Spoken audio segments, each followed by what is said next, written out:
बड़ी खुशखबरी। अब जनूबी अफ्रीका में स्मार्ट आईडी बनवाने के लिए होम अफेयर्स के दफ्तर में पूरा दिन लाइन में खड़े होने की ज़रूरत नहीं रही।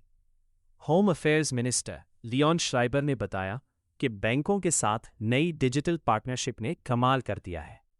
सिर्फ 8 हफ्तों में 167 बैंक ब्रांचेस से 118,000 से ज़ायद लोगों ने स्मार्ट आईडी हासिल कर ली है।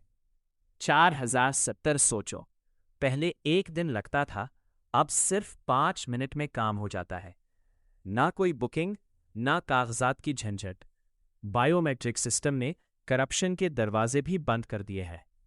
थाइन 8 113, और ये तो सिर्फ शुरुआत है।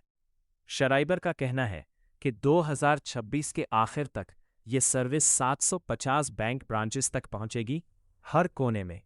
अगले कुछ हफ्तों में पहली बार स्मार्ट आईडी और पासपोर्ट भी बैंक से बन सकेंगे और डोर स्टेप डिलीवरी भी शुरू होगी। मतलब आईडी घर बैठे मिलेगी। 4070 लोग खुश हैं क्योंकि कतारें खत्म, रिश्वत खत्म, टाइम बच गया। लेकिन कुछ लोग कह रहे हैं कि देही इलाकों और जिनके पास बैंक अकाउंट्स नहीं, उनका भी ख्याल रखा जाए। ये जनूबी अफ्रीका की तारीख का सबसे बड़ा डिजिटल रिफॉर्म है। तुमने स्मार्ट आईडी बनवाई? कमेंट में बता।